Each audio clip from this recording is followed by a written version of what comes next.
It's a great pleasure to be here because we have lots of people in our community who have been residents. Well, some of them have been residents at ZKM, and lots of people have collaborated or have visited or have studied or something. And basically, I keep hearing about it, and I keep hearing how great it is, and some fantastic feedback. And it is really, really wonderful for me to finally be here. So thank you for this invitation. It was so very generously described. I am the founder of something called Music Tech Fest.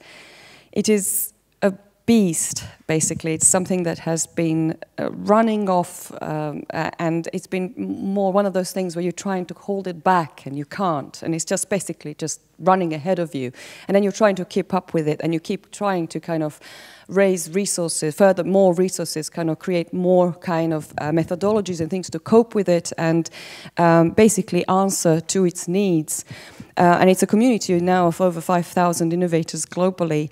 And what it has taught me, and I was very interested in the conversations this morning, some very interesting points being made, that it has taught me that we were in fact mentioning modernism and 20th century attitudes, and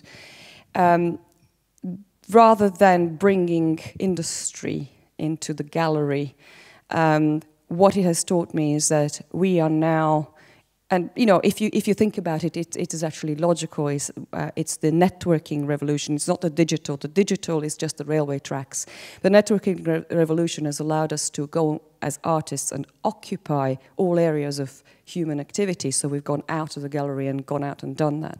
And what Music Tech Fest does is gathers this tribe of people who do this, it seems, by default. And this is also why I think that the current coding exhibition, the principles behind it here at ZKM and the approach is actually absolutely right, because what it does, it actually doesn't turn the gallery space into something that is a static exhibition, but it is rather a gathering. And this is something that has really been very much at the forefront of where our community operates.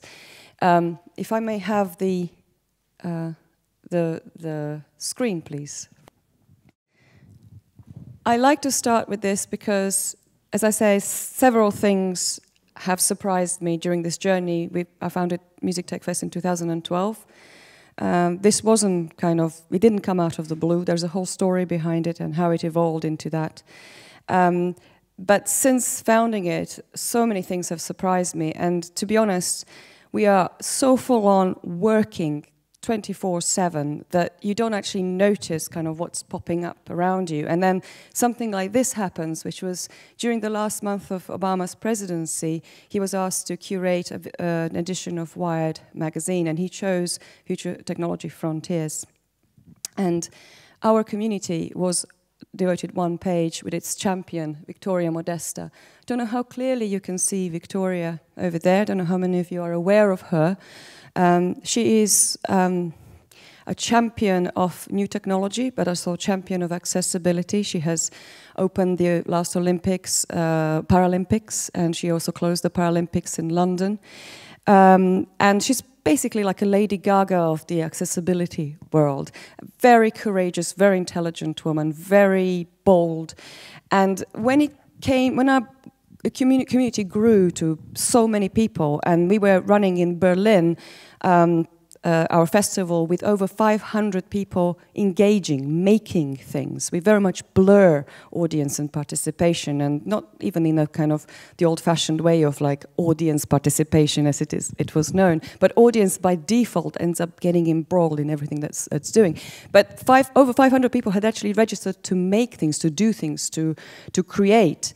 Then I said, okay, we need an icon for this community. We need someone that is not just a case of creating new kinds of enabling technologies for them to make them a so-called normal person by the old-fashioned standard, but someone who can be empowered to the point that everybody can aspire to them. Everybody would want to be like them. And this whole point about empowerment, the technology, empowerment of human beings is really very much at the center of our ethos. So this was a big moment. This is one of those moments when kind of we go, did we really get featured in something like this? It's quite a moment. I will just let you hear or let you see a 1-minute teaser that we did at Slush in Helsinki. We opened Slush in Helsinki. Slush, for those of you who are not familiar, is the largest gathering of startups and investors in Europe. It's huge now. It's about 20,000 people. People fly from all over the world. It relies on the classic 3-minute pitch. I mean, you know, you're all familiar with the startup economy and how much everybody's rushed into it as the solution to all our economic problems. Of course, the 3-minute pitches tend to be the sort of classic 3-minute. 3 minutes allows you to communicate one simple idea kind of rather clearly, and that's about it. And if you're talking about the kinds of applications that will really affect human beings at a deeper level, our argument was we need more time and we need a different type of communication. So we actually challenged the 3-minute pitch with a 20-minute performance. Now, this performance included on stage neuroscientists and computer scientists and accessibility application specialists and visual mapping specialists and artists such as Rika, our blind singer, who's a Sibelius Institute vocal coach, perfect pitch, absolutely phenomenal artist who performs anything from traditional, which you were actually hearing in the background, the song from the Kalevala, from the Finnish traditional storytelling tradition, and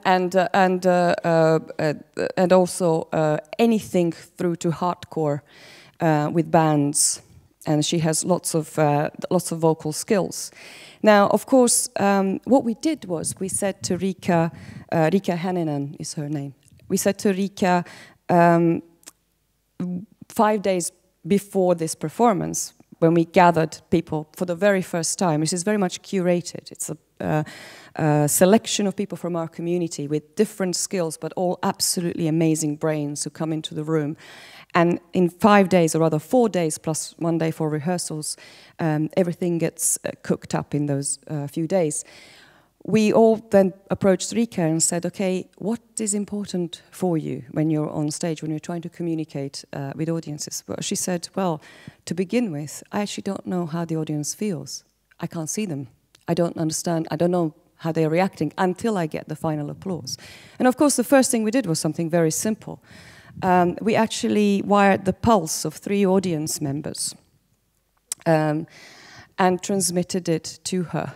So that so we got volunteers, and we thought that people would not volunteer because bear in mind that the VIP audiences on the opening night of Slush are investors predominantly.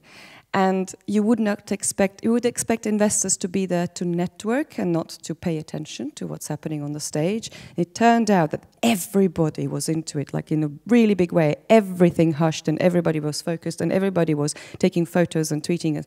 When we said we would like some audience volunteers to come on stage, there was so much of a rush that we actually had to literally reject people.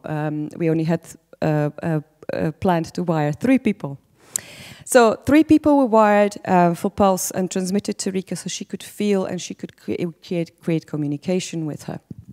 And this is Yasmin Izdrake. She is someone who founded Play-Centric Industries and something also called Collaboratory, which was a very early concept of joining the people from different disciplines together in a makerspace. She has been engaged with museums on a regular basis, currently working with Tekniska in Stockholm. She has founded laboratories, for instance, for EA, the big gaming company. She has run maker events for the Gothenburg Science Fair, etc. Really accomplished artist, performer, and cross-disciplinary, sort of basically polymath, and a cyborg, our resident cyborg. She runs our lab, one of our labs, and basically a performance lab in Berlin was co-run by her and Peter Kern. And she is a resident cyborg. So she has 3 RFID implants. We call it now geek punk. We started experimenting with this idea of geek punk in 2014. It's another kind of natural evolution of the stuff that was coming out of our community. One of the implants is in front of her heart, and it triggers your idea of a video that was recorded of her heart. And we used that in the performance. And she's also someone who is incredibly outspoken about this new field where we merge our human capabilities and our digital capabilities. And she did the first cyborg pitch to the European Commission as part of our engagement during the event that was organized by Moedas' team for the future of European research on the 3rd of July last year. And she definitely stirred the room, which was full of 700 VIPs. And it was very much talking about openness and about the fact that, for instance, in her case, she is someone who has been, she had to be analyzed for cancer. There was a suspicion of her being very ill. At one point she was admitted to hospital, and she was treated really, really badly because she was accused of messing with the hospital equipment, with her implants, while she's actually doing something that's perfectly legal. First of all, the implants that she has are legal and safe. And the reason why she has them is not purely as an artist and experimenter, but also because she has a particular psychological condition where she has never been able to scream or sing. And the only way she can alert people in case of emergency is by activating through her mobile phone a loud noise through her RFID. So there is also a very good reason why she went to investigate these kinds of possibilities for her. So in her case, Rika really wanted to be able to communicate to Yasmin, who, as I say, was not expressing herself via her voice, but was activating sounds with her implants through a device. And Rika wanted to be able to create a dialogue. So again, Yasmin is also an accomplished dancer, and her movements were being communicated via vibration to Rika. Now this is the video that was being triggered from the chip in her heart. And this is her activating the music. Now, the one thing that, I mean, I keep saying we have jaw-dropping moments. This that you see here is Rika being fitted with neurofeedback device, a neurofeedback reading device. And the one thing we really wanted to do was to see if we can allow her to express herself in other ways, of course through her voice and through devices that were made especially for her to be able to distort her voice without having to navigate menus or press too many buttons, which was developed by our accessibility designer who I'll mention later. This is us being featured on national television in Finland. When they heard about what we were doing, they came down and interviewed everybody. On the second day of the lab, and this is the thing that happens with us all the time, in bringing all these people from different disciplines together, and then this knowledge exchange is absolutely phenomenal and absolutely miraculous in our crowd. We just get these jaw-dropping moments, and I can never tell you what it will be, but there's always one. And on the second day, the people in our lab were being trained to operate the musical scale using neurofeedback. The system that was adapted was from clinical trials for people who have anxiety attacks. You create a visual feedback loop from the brain signal so that you can recognize when the brain pattern changes, and you can start to train to control it.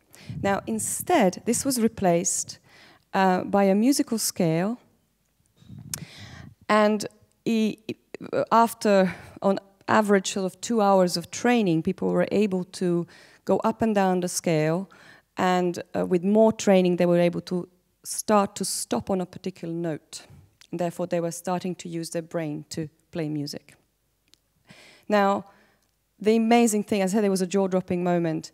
When Rika was fitted with a neurofeedback sensor, she was just able to play.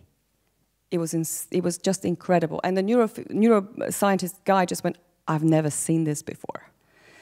And I went, well, there must be a paper in there. But of course, it's not just as simple as saying, well, she has been blind since birth, and therefore she's developed certain skills. It's actually quite possibly a combination of her vocal training, her musical training, in combination with her ability, or in the old world considered to be disability, because in truth, the reason why everybody's jaw dropped in the room was because we realized when it comes to brain-computer interfaces, Rika is the able-bodied one. She's the one who's much more able-bodied than any of the rest of us in the room who have not got her condition. And this is where this new landscape is taking us, and this is why it becomes so exciting. And these sort of patterns in the back of the performance were created by projection mapping specialists who are just experts who are just doing phenomenal things with major artists and basically creating these wonderful experiences. A wonderful duo called Hand-Coded, and these were reflecting also the neurofeedback, so that the audience could also experience, could get a feedback of what was happening with Rika's concentration. And of course, she was then able to trigger on the stage particular types of musical effects. There is a documentary online which you're welcome to have a look at. It's at front of musictechfest.net, and basically she was able to trigger voices by focusing where what the neuroscientists refer to as the other data or information, which is kind of referred to as the sort of produced by the subconscious, but it's not particularly clear as to how that data is being gathered, but that was also interpreted in terms of drone sounds. Now, the other thing that's really important to us is that this area of experimentation that puts artist creativity at the center, but unites all areas of human activity, scoops all that is created and registers the intellectual property for all of those. And this is something that has been evolving for many, many years, starting with open product licenses, which were funded. I managed to get funding from Innovate UK back in 2011, which were designed by attribution, and they're still there, and it's something that now can be really applied very well in this current scenarios. They were based on open hardware, or rather we were endorsed by CERN, who gave us their open hardware licenses to build upon. We roped in lawyers who were involved in sort of major cases for instance, Nokia versus InterDigital, to actually consult on this, because of course the three-dimensional space that we all operate in now, and I keep repeating this, this hyperconnectivity is off-screen and in all of the spaces in between and all the spaces that we occupy now. This space is regulated by completely different laws than the copyright law that applies to files and to artistic flat artwork, basically. So what we have devised and what we have developed over time are systems which now track data. And the first test we did of this was that we were tracking the creation of ideas and IP during this process during those 5 days in real time, and basically registering them in the blockchain so that it could be time-stamped and hashed, and you could refer back to it. And then if anybody were to build on it, they could refer to it. So this is, again, taking care that this openness of collaboration is tracked, and that later on references to it are possible in a very manageable way. And as I say, the band on stage was actually really rather big. And as I say, when I say audience rushes to be involved with us, the person who was assigned to us by Slush to be the runner, who thought he was going to be sitting in the cloakroom, he said, the whole time, actually ended up on stage. He had built his own particularly beautiful, unusual instrument, but kind of metal drum, very beautiful object, actually very much an art object. We discover this all the time. We talk to people and they go, "Oh, this is really interesting what you're doing. I've been kind of sitting in my bedroom developing this thing. Shall I bring it in?" And then we see it and it's like amazing. And we say, "Well, you should be part of the performance." And then, of course, he ends up being part of the...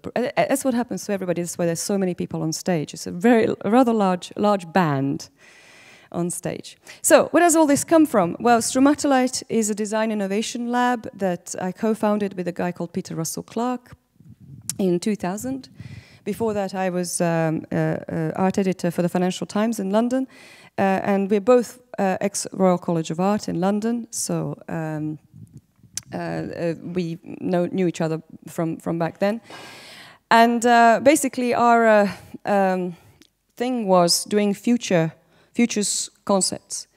And this was, for instance, early days, Nike. I mean, it started in 99 already, and this was, I think, 2001, several futures concepts for Nike, which at that time, we didn't think would see the light of day because they all sounded kind of unachievable, and I was very used to innovation being taking a long time to implement because I was headhunted by the Financial Times from the Royal College for a concept for a newspaper and for the digital age in '94, and this same concept. And not in the exact same design, artistically kind of interpreted design, but logistically that same concept came out 10 years later. So I was used to the fact that things were slow. But for instance, these are Mark Newson designed modular shoes, which we had proposed a few years before to Nike, and then we realized that kind of these ideas do get filtered through once they get the okay from marketing and all the other things, and once we are allowed to talk to them again 2.5 years later, which is what our contract stipulated. And at the same time, I was observing all this data that was flowing in. This is 90s. So second part of the 90s, I was part of the global expansion for the Financial Times, and I was observing that all this data from Reuters and from Getty Images was flowing in, and I was in charge of 4 different covers for 4 different global regions, front pages of the newspaper. And of course, I couldn't afford to have a hole in the page, and that meant that the data that was coming in, managing that data was super important, and I thought there must be better systems to deal with this. This is terrible. And I had some really strong ideas, and I've always been good at maths and stuff, and I basically was a self-taught programmer, so I sat down and started writing what I thought should happen.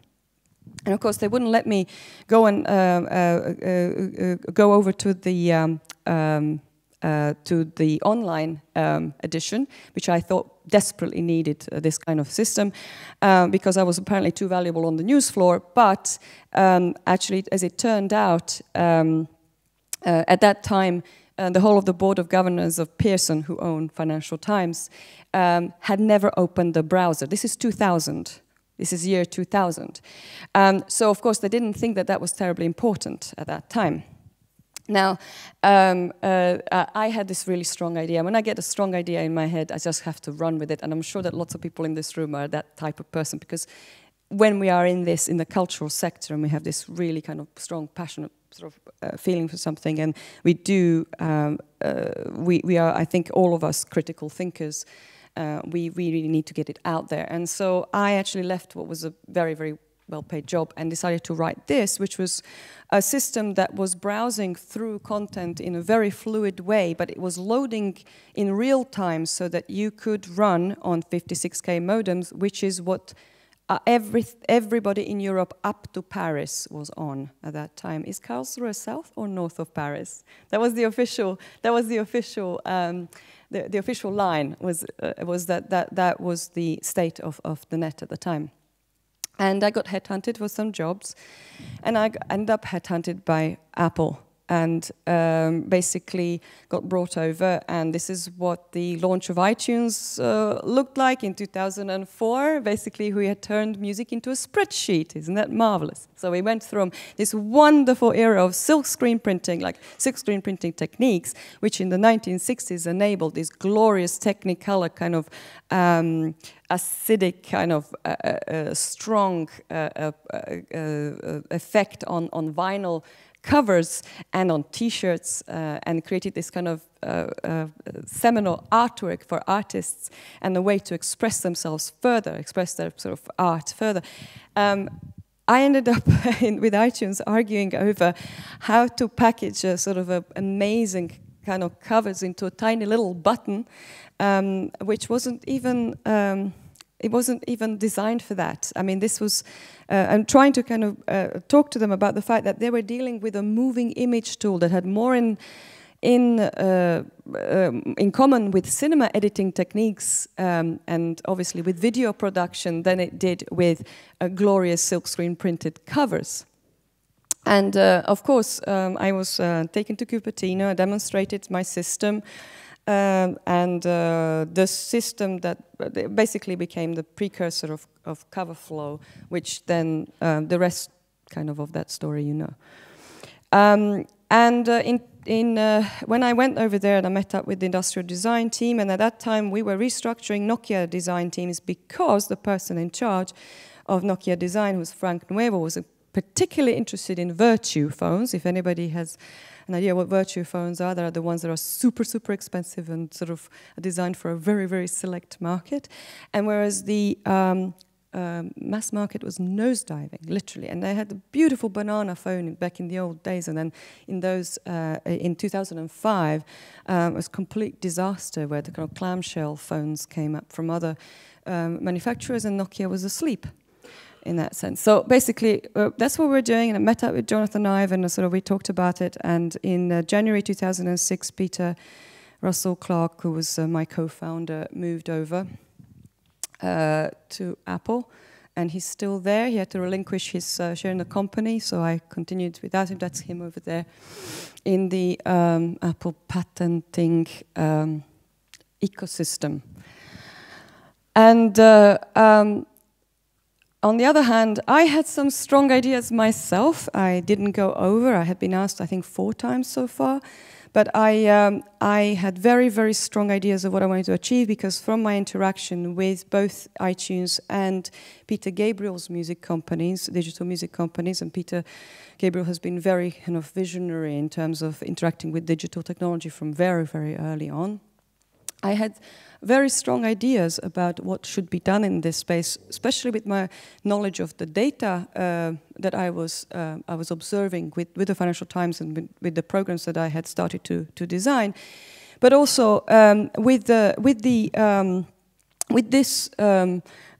music space, which I actually had a hunch, and it was at that time really a hunch that I really, really wanted to crack this space, because when I went there and spoke to people in iTunes, and I said, guys, you know, I know you need this kind of front page that needs to be very sturdy, and you need to have like sturdy downloads and everything, but what if you went past that front page into an area of experimentation where you could just fly through music, and it could be glitchy, it doesn't matter. I mean, you could get people to just submit all kinds of crazy ideas, but at least people would tag a whole bunch of different kind of music that they might like, and when they come out of the application, they would actually feel that, well, they've been there for about half an hour rather than 2 minutes to download one track. So I said, yeah, we totally get what you're saying, but basically at the moment, Steve Jobs is saying we are a hardware company, and this is there just to sell iPods at the time,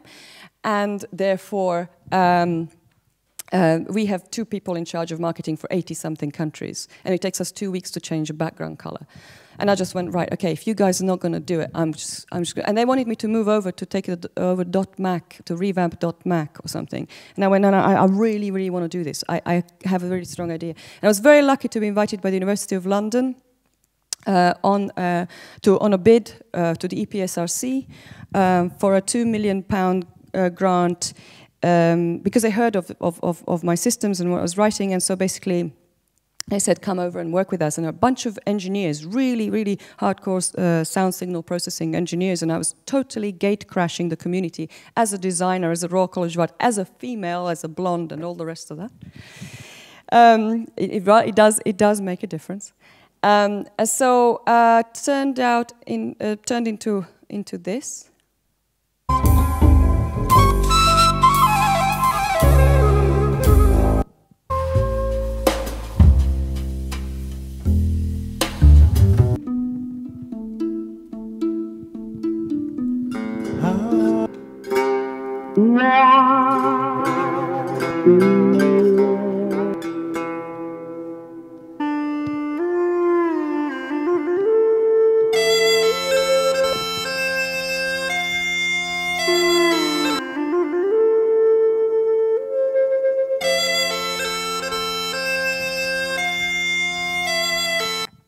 that last bit is a dialogue between China and Ireland. So this is the first iteration of this kind of system I did in 2007. And this is the version that was using Peter Gabriel's Real World Collection to connect music around the world based on analysis of musical features. So it's, of course, data-driven. And it was exhibited at the Science Museum and Future of British Innovation, whatever, with something like McLaren and British Aerospace or something kind of completely crazy. And I always end up with kind of one little, like a screen or a computer next to these kinds of companies. And this got me headhunted by the European Commission. I managed to get, I had no idea, they had organized some award. I was invited to Barcelona. I went, great, I'll go to Barcelona. And then I was shortlisted, and I didn't know that they were behind it. I ended up getting this Art Meets Science award, the first one that they came up with back in 2010, I think. And actually, they said you should come in and come and see us. And this was actually not from the Culture Europe program. This was from the FP7 at that time. So the science program. And there were some visionary officers there who felt that interfaces were incredibly important, and communicating the results from research was becoming incredibly important. And cut long story short, it led me to, well, first to direct a roadmap for the Future Music Tech with a bunch of professors. So the same professors that were on that project ended up then being scientific director, assembling them all into this one project. They're absolutely phenomenal minds, incredible people to work with. But I kind of turned the whole thing from being an outlier to actually being to directing the future. And the reason was that I wanted to open up this field of scientific research, which was very much about the audio signal, to culture, to society, because music is not just signal, music is a cultural construct. And therefore the results that we're getting from signal had always what they were calling a semantic gap that they couldn't fill. And that was, of course, going to come by opening it to the creative industries, to societal issues, to cross-cultural collaboration. And it led to, I said, as part of this project, I said, okay, what I would like to do is create a couple of workshops to bring scientists and artists and academia and industry in a space of common understanding. And everybody told me that was absolutely impossible, that those people were never going to talk to each other. But I had done things like that before for the Royal College of Art with students, and or rather we had done as a studio, and it worked beautifully, and I thought I'll give it a go. And I went and campaigned 60 hours with various different stakeholders, from BBC Research to EMI to all the new kind of newcomers like Spotify, Shazam. Everybody wanted to be part of it. And they all said the same thing. If this was just another conference, we wouldn't bother. But because you're putting creativity at the center, we are interested and we'll be there. And it was suddenly a 3-day festival with like 60 presenters and, I don't know, 100 hackers, and then 70 creatives turning color into sound through synesthesia, experimenting with synesthesia. This is London Symphony Orchestra at the Barbican in London. This is us on the main stage there, doing something quite rather unusual for that kind of for the London Symphony Orchestra, certainly, the Brain Quartet, where the Brain Quartet was transmitting data over to the string quartet on the other side, who were then interpreting that data into piece. I will let you have a minute to see what we were doing.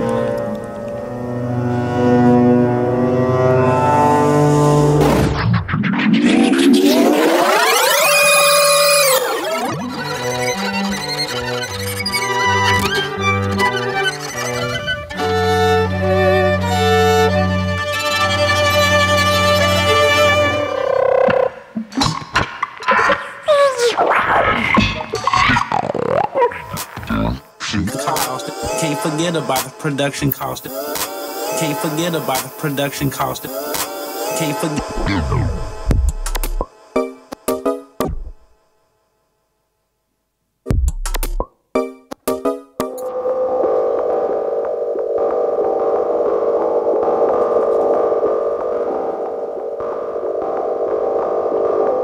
boys called me the Towering Inferno, but perhaps because the headmaster was also a pipe smoker.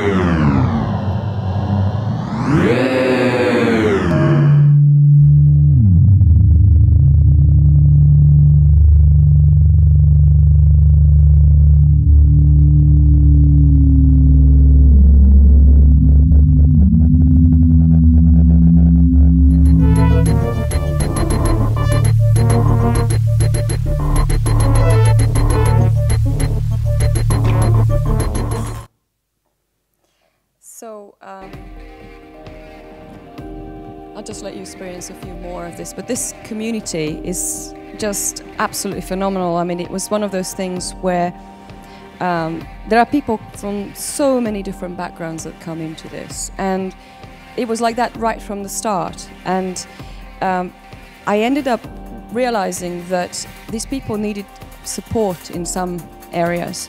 Collaborations were just coming out between people who would never have collaborated before, and we really didn't want to lose those. We didn't want it to be just a case for the festival. It was something that was continuing in many cases, but we wanted to support more of those to continue. And it turned out into a whole series of observations and methodologies that I thought, okay, we need to inject it with this kind of tool or this kind of system in order for these people to be able to interact in a better way. What was happening was these collaborations where, I mean, we were in Wellington in New Zealand. We went all over the world with this.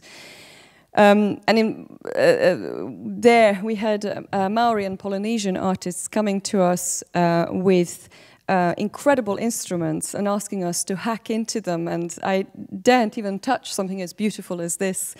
But the interaction between the traditional instrument and the modern, the digital, was so thrilling for them because it allowed them a new way to express themselves.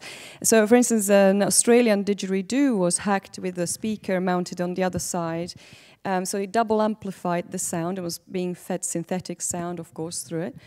And then the hacker beatboxed on the other end with the sound that was coming. So it was turning a traditional instrument into a new kind of instrument, a new mode of expression.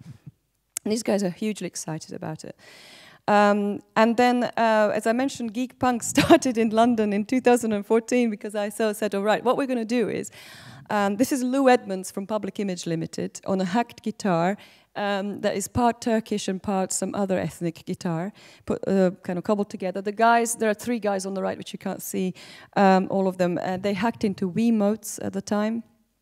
There was a punk duo who also had like a speak and spell, old tech kind of thing that they hacked. And then there was a 3D printer on drums. This is Saturday night at the London Symphony Orchestra at the Barbican in London. And we put on this experiment.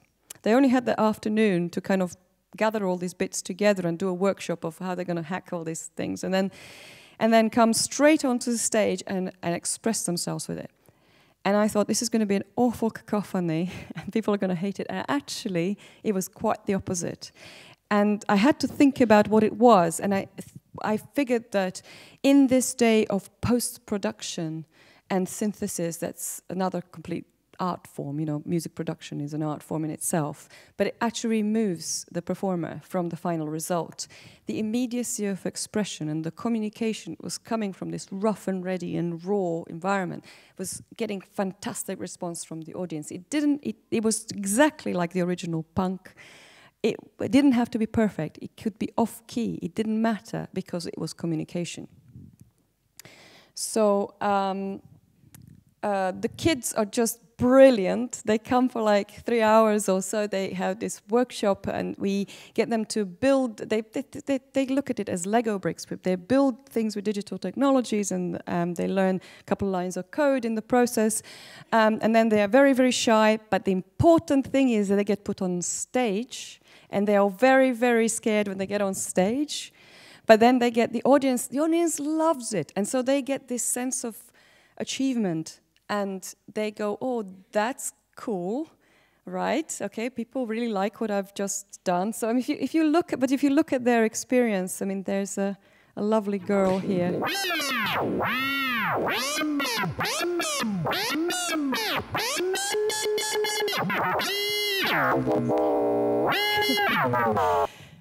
They really get into it. And then the parents come to us and go, "How did you do this? My kid was never into like engineering, or then now they want to do this for a living." So it's just wonderful. And then, of course, we had a sort of wonderful kind of results where we invited Miriam Bleu's early days, and she's become known really well since, because she ended up with the Prix Ars Electronica, one of the honorable mentions in 2015. We got her to premiere before that at our Paris event, which we held at the Centre Pompidou. And we had more. We had people who were combining biology and signal. And basically, Robertina is a phenomenal artist. I mean, she's really carving a huge area in this space of the sort of biological systems combined with human communication, and she will do sound performances. This is huge, by the way. It's a huge installation with jellyfish, and the chemical reactions that jellyfish use to communicate are actually being turned into data, and the data is then being transmitted to the performer, and the performer is able to respond to that. So it's basically creating a dialogue between the artist and the jellyfish, and turns into a sonic thing. Another Ars Electronica, a double award actually. And blockchain white paper, for instance, some of our communities totally at the forefront of that. Now we're actively involved with the blockchain. And the white paper was a very sobering thing about that field. This is in Berlin. This is the kind of thing that happens between our people. Rani Dar is from Israel, Ahmad is from Palestine. We had to get permission for Ahmad to be to come into Germany. And we had to apply for that, and of course it was granted, and this is why some of the countries currently that are having a ban on certain types of immigrants, we simply don't go to. Easily 50% female innovators. And what I have observed, again, I am reactive. I mean, I keep saying I'm an enabler, and then I just react. I just try and enable further, and then I react to see what sort of happened. And I have to post-rationalize what is happening. And when I realize that we have huge amount of women, then I realize that for most part, and of course it's not a generalization, but for most part they seem to be project-driven, so goal-oriented. So they will learn the technology that's required for them to execute on an idea, as opposed to quite a lot of the guys who tend to fiddle with tech because they love fiddling with tech, right? There is a bit of a difference. I'm saying it's a generalization. It's not. It doesn't apply to everybody, but it seems to be a bit of a trend. And I seem to. I have observed that that's possibly why we get. This is Victoria being fitted during our Berlin labs. And of course, I mentioned to you about Victoria before. This business about turning people into like whatever the norm is non-existent. People have different abilities, and some people can completely surprise you with extraordinary abilities that they even didn't know they had. And it is always a case of human transformation with the aid of technology. So for instance, in this case, it wasn't the case of creating a so-called normal leg, the Ottobock kind of leg. But this was Anouk Wipprecht, a fabulous fashion tech designer, created a leg for Victoria that actually created smoke for the stage. So the image you're left with is kind of a reinterpretation of the famous Marilyn Monroe image with the raised dress, except that the dress is created by the smoke, and she's wearing a carbon fiber outfit with all kinds of sensors. And I'm not in the office now. There is a clip from our next week documentary that MIT Media Lab made about us in Berlin. So, hello, my name is Peter Maybe you can Kern, see a couple of minutes. I'm a musician and journalist and various other things, and I'm the co-coordinator of the Performance Lab here at the Music Tech Fest. Artists of lots of different disciplines are building performance experiments and interactive installation experiments in a very short period of time and trying them out for the public on Saturday afternoon.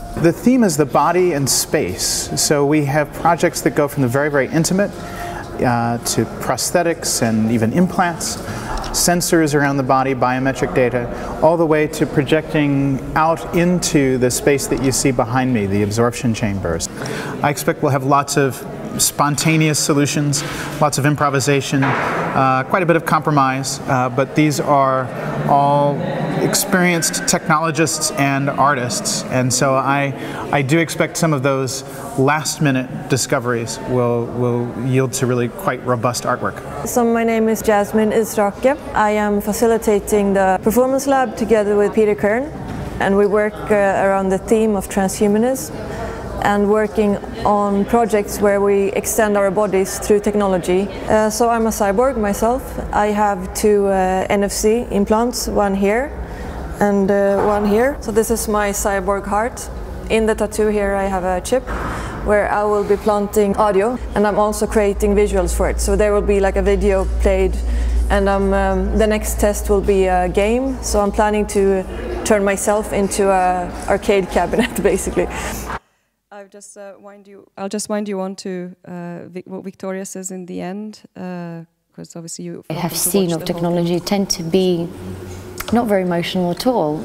Is it something that you use to extend your existing human qualities, or is it something completely alien and cold?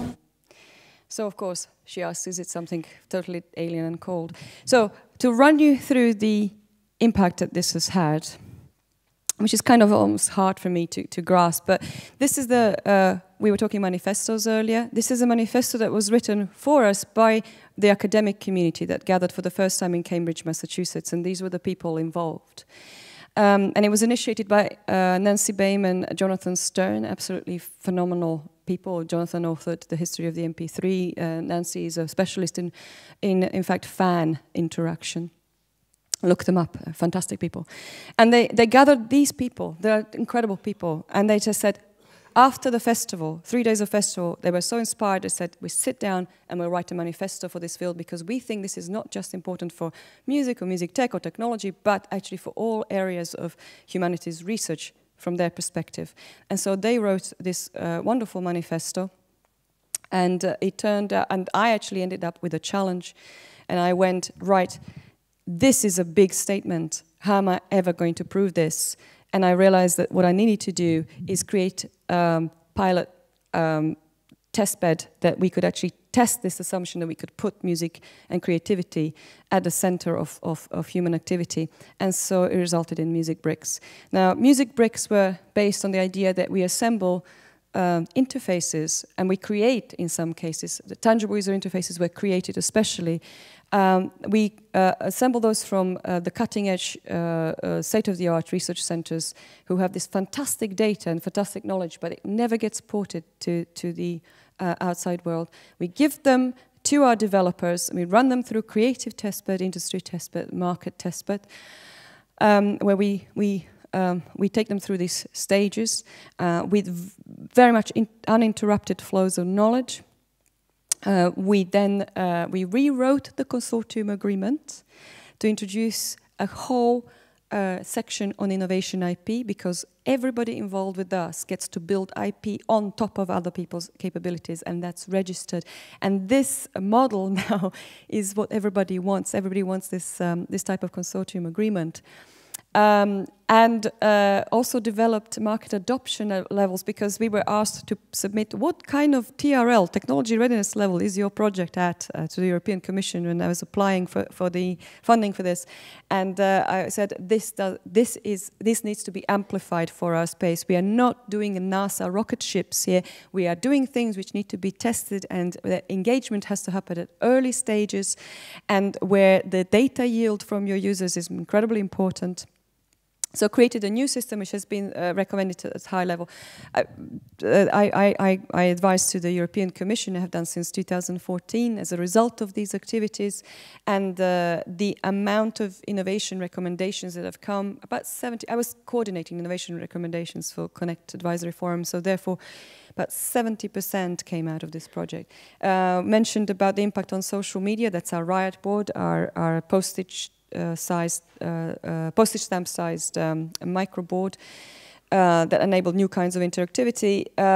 1 million follow-up funding for some of the incubatees. We thought we were going to get 1 or 2 good things out of it. We ended up with 11. This is a wonderful example of one of the things that came out. Is using the Riot board to enable jazz musician who had a horrific accident in the 1990s, a jazz trumpeter.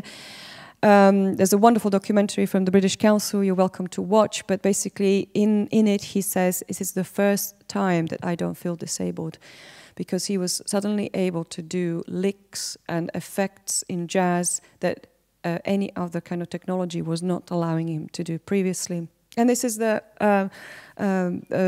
founder of Human Instruments who authored that, Vahakon Matosian, who then ended up... the impact keeps growing, so this was the latest thing that happened. This was Innovator Under 35 by MIT. This is another one, Rojan Garipur, at the time in 2015, when Europe is riddled with problems with immigration, when borders in both Austria and Germany are closed. We have an Iranian immigrant into Sweden who ends up inventing a genial application that starts with music and music playlisting, or rather being able to do gesture-driven menu systems.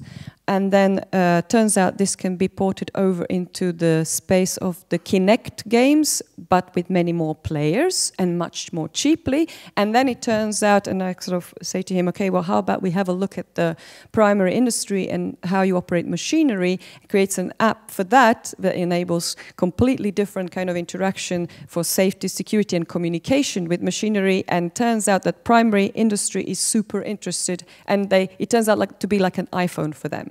So it's kind of ported from creative over to somewhere a sector that would never consider this previously. Ends up registering a patent, so this kind of speed. So no interfaces in January. In May, we have the first tangible interface that he can use to create an idea with. He creates an idea, does a working prototype. By September, in October, he's filed a patent. Why? Because his IP is clear. Because we got all the big players who came in to sign that they will give out the interface or the access to their data at least with the MIT license, including Fraunhofer, who had probably the strictest rules in there. Fraunhofer, one of our partners there. The strictest rules, but still had to be totally open. And then they would give licenses on a fair basis. And that the IP that the developer develops is built on top, and they don't own it. So this is absolutely crucial. So these are the amount of people that have supported us up until the end of 2016, and I haven't updated it yet for 2017. Just to give you an illustration, public organizations and private and small enterprises and large. And then the EU policy thing, what has been really quite key. So the market adoption readiness levels, guidelines, innovation recommendations. I was one of the founders of the AOTI, Alliance for Internet of Things Innovation, all the big players for industry, and set up the innovation ecosystems there, an introduction of innovation IP into consortium agreements, and the first for the creative industries. And so it was mentioned before about my award, which I still hold until the next person is elected, I think in June. This was the very first time that creative industries had received this honor, and this is why I'm particularly proud, aside from the fact that I believe this award belongs to every single member of our community, whether they are women or men. I think it's important that the creative industries have been recognized in a space where usually engineering and science get recognized. And this is now scaled into the industry commons.